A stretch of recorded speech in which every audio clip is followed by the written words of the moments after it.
Son las 9 de la mañana, 27 minutos. Hoy lo decíamos en el arranque de Ciudad Viva, se cumplen 30 años del 0800 4141, este servicio de orientación telefónica para mujeres que viven violencia de género. No es un servicio de denuncia, sino que más que nada es un servicio de apoyo, de orientación, contención. Y estamos ya aquí en los estudios de TV Ciudad con Nelly Fagundes, que es directora de PLEMU, el Plenario de Mujeres del Uruguay. Nelly, ¿qué tal? Buen día, bienvenida. Buenos días, muchas gracias. Gracias por venir a visitarnos. Y gracias a ustedes por darnos este espacio para difundir esta conmemoración del día de hoy. Claro, porque además PLEMU tuvo un rol fundamental, claro, ¿no? Porque fue quien se hizo cargo mediante este convenio. Administrando el servicio.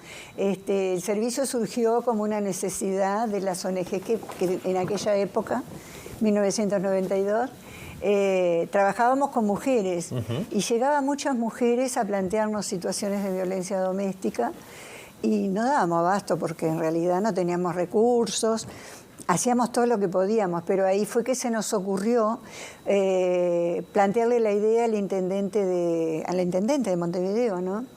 De aquel momento, Tabaré Vázquez, y le interesó la idea y nos dijo, bueno, hizo un llamado a licitación y que presentáramos proyectos. Y por supuesto en ese momento presentamos seguramente el mejor proyecto porque quedamos nosotras. ¿Cómo fue esa recepción? ¿Cómo se lo plantearon a Vázquez en ese momento? Se lo planteamos como un servicio de escucha, porque nosotras lo que hacíamos realmente era eso, escuchar a la persona que llamaba, orientarla, qué podía hacer. Había que animarse además en ese momento, ¿no? Muy difícil, era una época, imagínense, recién salidas de la dictadura, era una época muy, muy difícil. Tenían mucho miedo las mujeres, además nos planteaban al principio que las llamadas quedaban registradas en el recibo de Antel. Claro, porque antes venían todo el número de llamadas y me acuerdo que fue innovador eso. Con los minutos de consumo. Exacto. Y claro, las llamadas son de 40 minutos, una hora, saltaba, eran carísimas. Claro. Y ahí, bueno, inmediatamente nos pusimos a trabajar para conseguir el 0800 con Antel. Enseguida nos llevó como 3 años, ¿no? Y bueno, y así pudimos además también llegar al interior, porque las mujeres del interior se apropiaron inmediatamente del servicio. Era un servicio montevideano, porque estaba costeado por la Intendencia de Montevideo, pero como era público empezaron a llamar. Y ahí también tuvimos toda una recorrida por todo el país que hicimos nosotras, hablando con las intendencias, con las juntas departamentales, para que instalaran servicios, porque ¿qué pasaba? Llamaba una mujer de un pueblo y no conocíamos, no había nada igual, ¿no? En ningún lado, en Montevideo tampoco.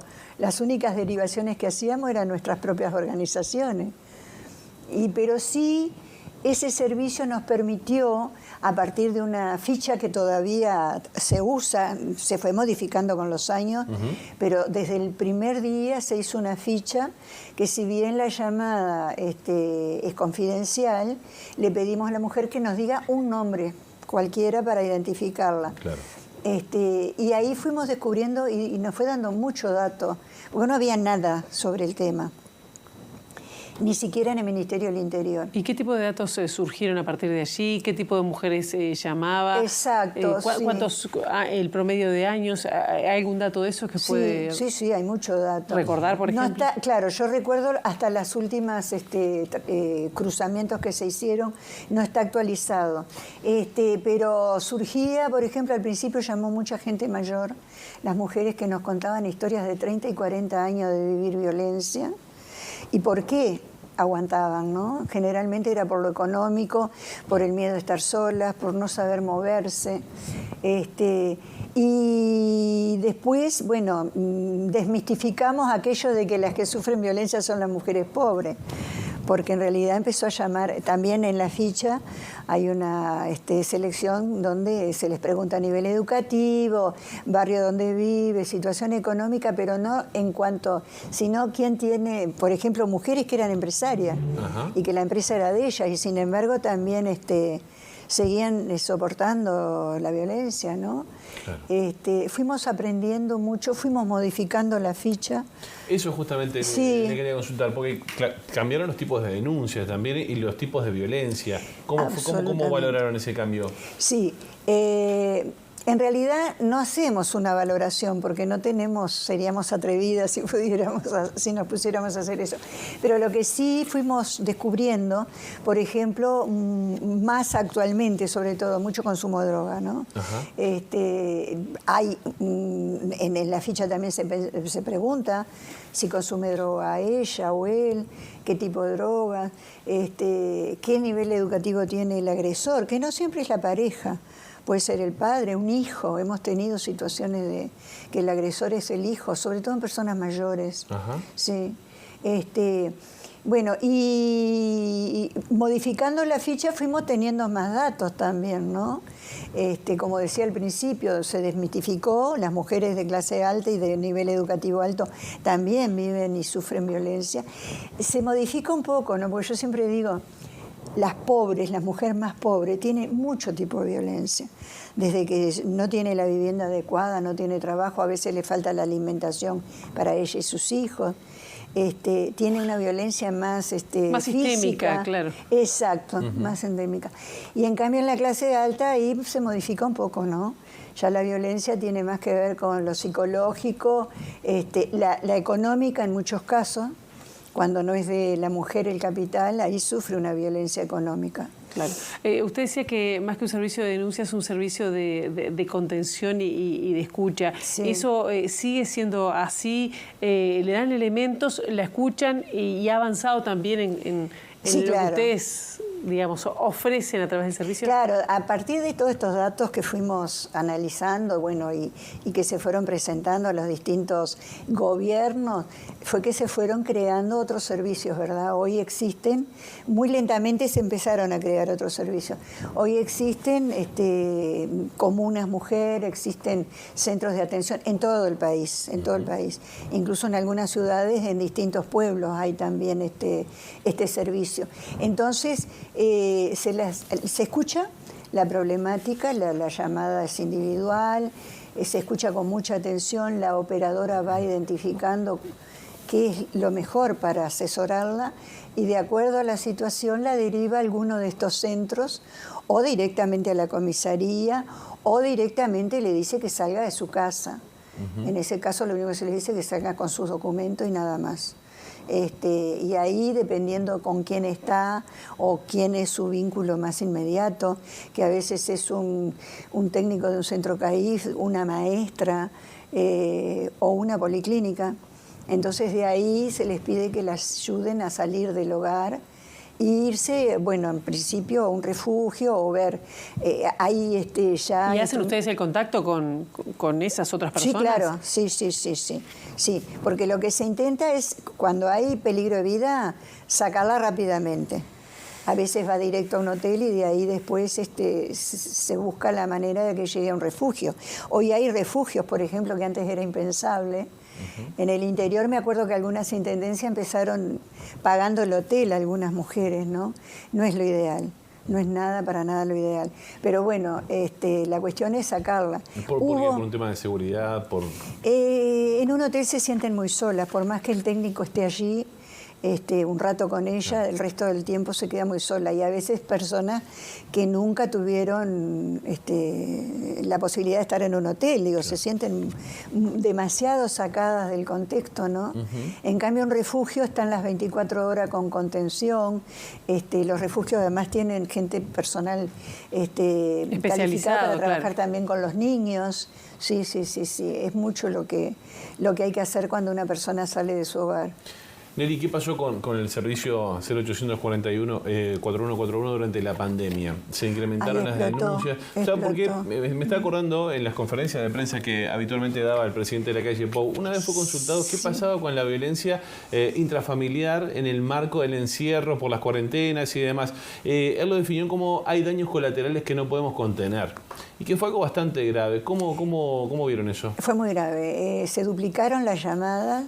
Y hubo muchísimo, esto que yo decía, sacarlas de emergencia, de urgencia, ¿no?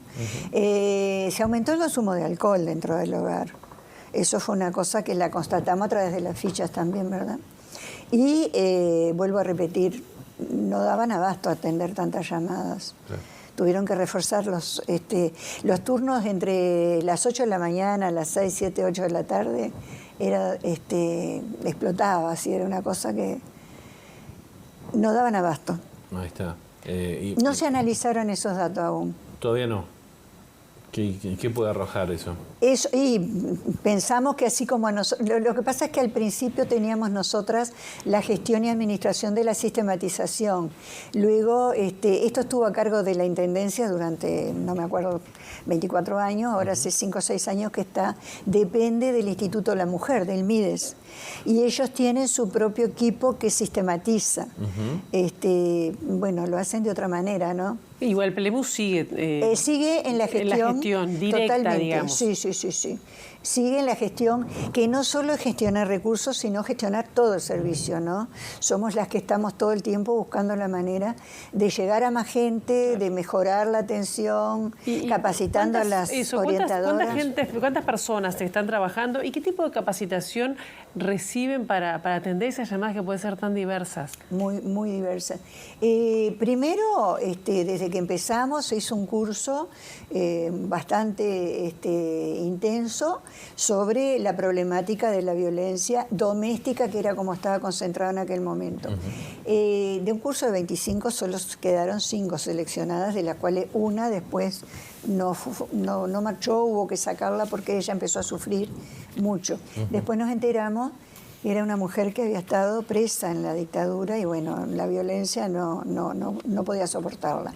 Y ahí descubrimos que las mujeres que eran víctimas de violencia tampoco podían atender ese servicio, ¿no? Ya lo pensábamos, pero ahí lo constatamos. Y luego tienen una capacitación permanente, primero en cuanto a recursos, permanentemente se está chequeando si hay más recursos, nuevos recursos, qué tipo de recursos. Están en contacto directo, hay una secretaría que hace el contacto directo con todos los recursos. Y después fue cambiando porque fuimos ampliando. Hoy se trata de atención en violencia de género y respetando los derechos humanos de las mujeres, ¿verdad? O sea, se fue modificando, llegando a más. Y eso es lo que permanentemente se capacita. ¿Quiénes atienden? ¿Son todas mujeres las que atienden el teléfono? Mujeres, ¿Son asistentes sociales, psicólogas? No. En realidad son mujeres que tienen que tener un mínimo nivel educativo y que pasan por los cursos, que no es uno solo, son varios, pero luego tienen que tener determinado perfil. Tienen que ser mujeres que sepan escuchar, tienen que saber escuchar realmente y tienen que tener una voz tranquila, tiene que tener buena dicción, tiene que tener empatía hacia la otra persona. Eso es fundamental. Y eso a veces, aunque sepan mucho del tema, no lo logran, porque no se aprende. Claro. Entonces, es algo que tiene que fluir, digamos. Exactamente, sí. Y por otro lado tienen que ser gente muy segura, ¿no? Porque se nos desmoronan a cada rato. El otro día una de las que está jubilada, una de las telefonistas, le hicieron una entrevista para un video que se va a presentar hoy en la Intendencia y contaba que se puso a llorar cuando vio una fuente, porque dice, acá venía a llorar yo cuando me sentía muy ahogada, porque claro, es muy difícil estar entera a 6 horas, ¿no? Eso, claro, son 6 horas de turno, digamos. Claro, pues están absorbiendo continuamente situaciones muy complejas. Muy complejas. Y a veces se sienten muy frustradas porque ven que lo que pueden hacer es tan poco, ¿no? Entonces es entendible. Yo te iba a preguntar, Nelly, justamente eso. Si ustedes han hecho un seguimiento, por ejemplo, de cuántas mujeres o vidas, porque son más que las mujeres que llaman, han podido salvar, mejorar. ¿Hay un seguimiento de eso? Hay, pero no es preciso, porque nosotras no le hacemos seguimiento a la mujer después. Es esto que yo te decía, escucha y orientación y derivación. Claro. Entonces, quien hace el seguimiento hoy son los servicios. Y a veces los servicios hacen una devolución. Pero no, yo lo que sé es que empezamos con 5.000 llamadas anuales y hoy hay 13.000 llamadas anuales. Y en estos 30 años se han atendido 370.000 llamadas, que no es poco. Por el tema, por la forma en que uno deriva y que sabemos que van a las derivaciones, sabemos que sí, que la mayoría, podríamos decir, se salva. Pero no tenemos una precisión para decir son tantas o son cuantas. ¿Sí? Está bueno saber, perdón, sí, los horarios y eso. Eso justamente. Consúltelo. Es un servicio que está disponible las 24 horas. Sí, las 24 horas, los 365 días del año. Feriados, festividades, todo. Ahí está. ¿En las fiestas se incrementan este tipo de llamados? No. Son épocas sensibles. Sí, no se incrementan, aunque hemos notado que se incrementan cuando hay una película que trata fuertemente el tema de violencia doméstica, cuando hay alguna telenovela que enfoca en ese tema. Ahí sí vemos que se incrementan las llamadas. En épocas de verano, de licencias, bajan las llamadas. Ajá. Y ahí nosotros presumimos que es porque conviven con la cercanía, agresor, claro, sí. que pasó también en la Igual pandemia. que los horarios de mayor llamada son entre las 8 y las 6, 7 de la tarde. Después baja un poco. Nelly, en el final, ¿cuál es la recomendación para una mujer, supongamos que nos está viendo ahora y está viendo una situación compleja? ¿Cuál es la recomendación? Para nosotras siempre, y siempre va a ser, llamar al servicio telefónico, porque son mujeres muy, muy capacitadas que las van a saber escuchar primero y después orientarlas en qué es lo mejor. Porque a veces nos dicen, ¿le dicen que vayan a la comisaría? No. No siempre lo mejor es ir a hacer la denuncia, porque si va a hacer la denuncia y vuelve a su casa puede ser peor.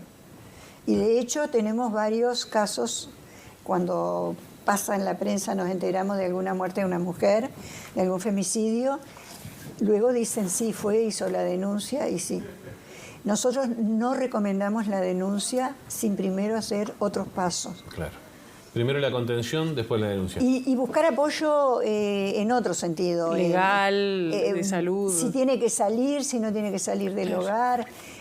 Por ejemplo, se investiga mucho qué familiares tiene, qué redes sociales, qué amigas. A veces si están en el interior, porque si la salida es de esa manera y se queda en otro lado, es distinto. Claro.